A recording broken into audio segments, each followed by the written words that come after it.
অরিত্র মানে সজলদার লাইনের একটু একটু সমস্যার ক্ষেত্রে মানে এটা একটা অন্য ধরনের এক্সপিরিয়েন্স। মানে প্রথমত এটা এটা আমি চাই যে রিপাবলিকের প্ল্যাটফর্মেও তুমি জানাও, আমি শুনেছি খুব কম বয়সী ছেলেমেয়েরা মিলে এই জিনিসটা বানিয়েছে এবং এটা কিন্তু মানে এটা বিস্ময়। আমরা এটা যদি ইউরোপে হতো বা এটা যদি আমেরিকাতে হতো, লোকে এটারই কোনো একটা নাম দিয়ে দিত স্ট্রিট সিনেমা, বা এটারই হয়তো কোনো নাম দিয়ে দিত যে Broadway theatre live in action বা ওয়াক দ্য সিনেমা।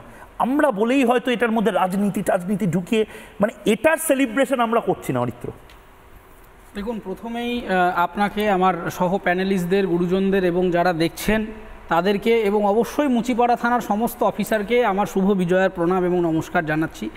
দেখুন, বিষয়টা হচ্ছে আমাদের বাংলার সাংস্কৃতিক বাণিজ্যের অধঃপতনের মূল কারণই হলো রাজনীতির চোখে দেখতে দেখতে বিষয়টাকে ছোট করে দেখা। আমি যে দলটা তৈরি করে কাজ করেছি অভিনেতা রুদ্রনীল ঘোষের নেতৃত্বে, এই যে রুদ্রনীল ঘোষের মাথার ওপরে যে দুটো কথা বলা আছে, অভিনেতা এবং বিজেপি নেতা, এই অভিনেতা সত্তাটা একটা ইন্ডিভিজুয়াল পরিচয়, বিজেপি নেতা সত্তাটা একটা ইন্ডিভিজুয়াল পরিচয়।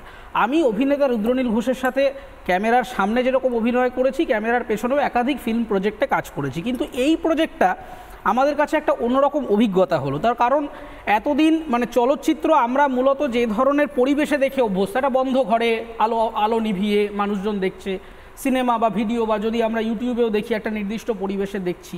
এটা টেকনিক্যাল প্রথম যে চ্যালেঞ্জটা আমাদের ফেস করতে হয়েছিল সেটা হচ্ছে যে এটার কোনো শুরু এবং শেষ নেই। আপনারা যারা ময়দানে গেছেন দেখেছেন এটা কন্টিনিউয়াসলি চলছে, এবং যেহেতু মানুষ দাঁড়িয়ে থাকতে পারবেন না, ফলে শেষ যে মানুষটি ঢুকছেন তখন সে হয়তো ছবির শেষ দৃশ্যটা দেখছেন, শুরু দৃশ্যটা দেখছেন না, তখন হয়তো যুদ্ধ শুরু হয়ে গেছে। ফলে এখানে আমাদের মানে অনেকে হয়তো মানে হলে একদম সিনেমা শেষ হওয়ার 5 মিনিট আগে ঢোকার মতন ফিল পাচ্ছে। হ্যাঁ, একদমই তাই। কারণ এইখানে আমাদের মূল চ্যালেঞ্জ ছিল হচ্ছে যে কোনো মুহূর্তেই আপনি ময়দানে ঢুকুন না কেন, যাতে পুরো বিষয়টার একটা সামগ্রিক অনুভূতি আমরা আপনাকে দিতে পারি। সেই জন্যই এটার নাম হচ্ছে লাইট অ্যান্ড সাউন্ড শো। এবং এইখানে আমাদের প্রথম একটা 125 ফিট বাই 75 ফিটের একটা ক্যানভাস, এবং সেই ক্যানভাসটা কিন্তু সিনেমা হলের মতো বা মোবাইলের স্ক্রিনের মতো সরল রৈখিক বা ফ্ল্যাট নয়, আঁকাবাঁকা একটা ক্যানভাস। সেই ক্যানভাসটার মধ্যে আলো ছায়া অন্যান্য প্রপ রয়েছে, দিনের বেলা সেখানে অন্যান্য জিনিসপত্র রয়েছে, বাইরে থেকে আওয়াজ রয়েছে, বাইরের মেলার আলো রয়েছে, মানুষজন মোবাইলে ফ্ল্যাশ চালিয়ে রিল বানাচ্ছেন, ভিডিও করছেন। এই গোটা আবহের মধ্যে শব্দ এবং আলো এই দুটোকে যথাযথভাবে ফুটিয়ে ওই 2.5-3 মিনিটের মধ্যে মানুষের কাছে যথাযথ ইমোশনটা পৌঁছে দেওয়া, যাতে অপারেশন সিঁদুর এটা একটা থিম, এটা একটা ক্যানভাস, এটা একটা জাতীয়তাবাদের কথা বলছে। সেই জাতীয়তাবাদের যে কোনো সূত্র থেকেই মানুষ দেখা শুরু করলে যদি তিনি বেরোনোর সময় দেখেন তাতে যাতে তিনি একই কথা বোঝেন, যখন তিনি ঢোকার সময় দেখছেন তিনি যাতে একই কথা বোঝেন। এটা ছিল প্রথম চ্যালেঞ্জ।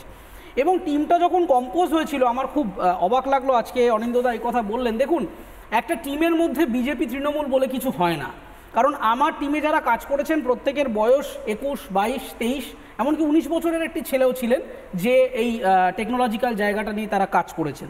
এখানে কিছুটা শুটিংয়ের জায়গা রয়েছে, যেমনটা রুদ্রদা বললেন, বাকিটা কম্পিউটার গ্রাফিক্স, এআই রয়েছে, সাউন্ড রয়েছে, মিউজিক রয়েছে। একটা 20-25 জনের লম্বা টিম বানিয়ে আমরা কাজটা তৈরি করেছি 15 দিনের মধ্যে। এবং এটা তো আমাদের জন্য খারাপ লাগা অনিন্দদা, আমি সিরিয়াসলি বলছি। মানে এটা যদি বম্বেতে হতো না, মানে মুম্বাইতে হতো, রুদ্রদা কাজও করেছেন, বা হায়দ্রাবাদে হতো।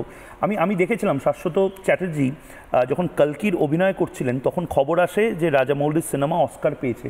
তিনি বলছিলেন যে গোটা ফিল্ম ইন্ডাস্ট্রির সমস্ত লোকে হায়দ্রাবাদে তারা কাজ বন্ধ করে নিজেরা কেক এনে শ্যাম্পেন এনে সেলিব্রেট করেছে, কারণ অন্য একটা সিনেমা হায়দ্রাবাদেরই অস্কারটা পেয়েছে। বলছে ইন্ডাস্ট্রি নে অস্কার লায়। মানে এরকম একটা জিনিস বাংলায় হচ্ছে, আর আমরা নিজেদের মধ্যে মারামারি কাটাকাটি, বিজেপি বলে দিচ্ছি, দাগিয়ে দিচ্ছি। আপনি আমাকে একটা কথা বলেন ময়ূক, আজকে সেলিব্রেট করুন দাদা, মমতা বন্দ্যোপাধ্যায়ের উচিত রুদ্রনীল ঘোষ, সজল ঘোষ আর অরিত্রকে বলা, ঔদার্য প্রকাশ করুন। তৃণমূল কংগ্রেস বলুন যে কাজটা তোমরা বাংলায় এত সীমিত বাজেটে করেছো সেইটা বলিউড হলিউডে হয়। আরে ময়ূক, কথাটা তো শোনো, ধৈর্য রাখো। তুমি কি চাইতে যে ওখানে স্ট্যাম্পেড হোক লোকে? কেন স্ট্যাম্পেড হবে? তার জন্যই তো পুলিশ রয়েছে। কথাটা বলতে দাও না। আপনারা স্ট্যাম্পেডটাকে মাথায় ঢুকিয়ে নিয়েছিলেন। কথাটা শোনো, তুমি সার্পেন্টাইন লেন গেছো কোনোদিন? হ্যাঁ, সার্পেন্টাইন লেনে আপনাদের দলের এখনকার সাংসদ সম্ভবত রুদ্রদাও সেই সিনেমায় ছিল, তার শুটিং এ আমি দাঁড়িয়েছিলাম এক বিন্দাস পাড়া। চওড়া কত বলো সবার সামনে বলছি। সার্পেন্টাইন লেনে চওড়া দিয়ে আপনি কি করবেন? আপনি এখন ফিতে নিয়ে করেন নাকি? সরু গলি বলতে দাও মই। এবং লেবুতলা পার্কে যে সরু রাস্তা, দেখুন সবাই ঠাকুর দেখ, তাদের কোনো অসুবিধা নেই। অপারেশন সিঁদুর হোক কি যে কোনো কাজই হোক, মানুষ এখানে বাংলায় দুর্গাপুজোয় ঠাকুর দেখতে বেরোয়, লক্ষ লক্ষ লোক বেরোয়, ঠাকুর দেখে আনন্দ পাক, তাদের কোনো অসুবিধা নেই। কিন্তু নিরাপত্তাটা দেখতে হবে। আজকে অরিত্র একটা কথা বলছিল, উনি অনেক কষ্ট করে করেছে, আমি অনেক উন্নিশ জানাই, খুব ভালো করে করেছে। এর মধ্যে আমরা কোনো সময় রাজনীতি করতে চাইছি না অরিত্র, কিন্তু তোমাকে যে কাজ করিয়েছে সে এখান থেকে একটা রাজনীতির সাপোর্ট পেতে চাইছে, যেখানে আপত্তি।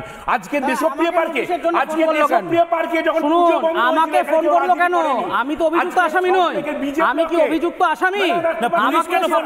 আমাকে ফোন করা হলো কেন? আজকে মানুষের নিরাপত্তাটা ফার্স্ট দেখতে হবে। আরে পুলিশ ওকে কেন ফোন করলো, ওইটাই পয়েন্টে আসুন। শুনুন কথাটা ভালো করে শুনুন। আপনি যেটা জানেন না সেইটা শুনুন, বাংলার মানুষকে শুনতে দিন। এই আজকে যে প্রজেক্টটা কোটি কোটি মানুষ দেখছে, এর সাফল্যের পেছনে যে লোকটার নাম করতে হয় না, সেই লোকটাই আমাকে প্রথম ফোন করেছিল, যার নাম ওসি সৌম্য ঠাকুর, মুচিপাড়া থানা। তার কারণ এই ভিডিওটি 18ই সেপ্টেম্বর আমি প্রাইভেট লিঙ্ক করে, যেটা আমার ফেসবুক পেজে আছে, প্রথম তাকে পাঠিয়েছিলাম। সজল ঘোষ আমাকে মিথ্যা কথা বলছেন, চলে যাবে।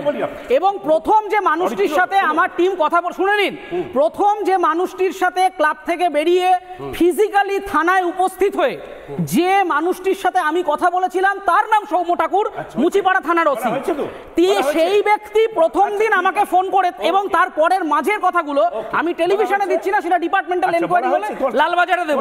সেখানে ক্রমাগত আমার তার সাথে ব্যক্তিগত কনভারসেশন হয়েছে। এই 3 মিনিটের মধ্যে ভিডিওটি দেখাতে গেলে কি কি করণীয়, সেটা যে ব্যক্তি গাইড করেছিলেন তার নাম ওসি সৌম্য ঠাকুর, মুচিপাড়া থানা।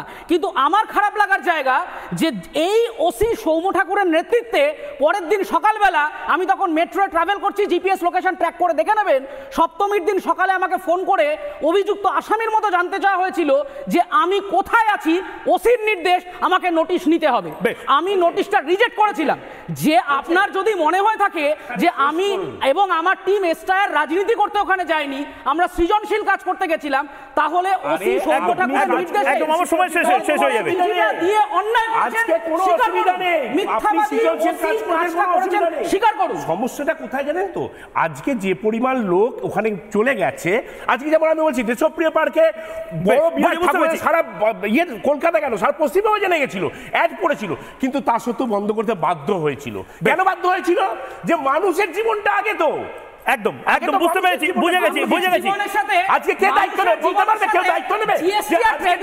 যদি কিছু করে যায়, আজকে তো মানুষের জীবনের সাথে ট্রেড লাইসেন্স কন্ট্রাক্টের সম্পর্ক আছে কি? আপনি ল পয়েন্টে আসুন।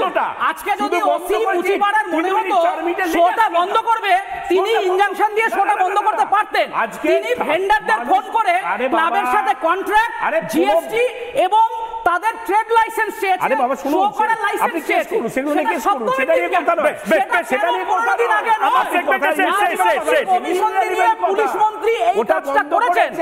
আপনাদের উদ্দেশ্য ছিল আমি দুজনকে থামাচ্ছি। আপনাদের উদ্দেশ্য ছিল এই পুজোর সৃজনশীলতাকে বানচাল করা। আপনাদের উদ্দেশ্য ছিল বলে আমি মানুষ বাচ্চা রয়েছে, আমি মানুষদের কাছে যাচ্ছি। নানা ধরনের কন্টেন্ট দেখার জন্য লাইক করুন, শেয়ার করুন আমাদের ফেসবুক পেজ, সাবস্ক্রাইব করুন আমাদের ইউটিউব চ্যানেল। পাশাপাশি অন্যান্য ব্রেকিং নিউজের জন্য অবশ্যই চোখ রাখুন রিপাবলিক বাংলায়।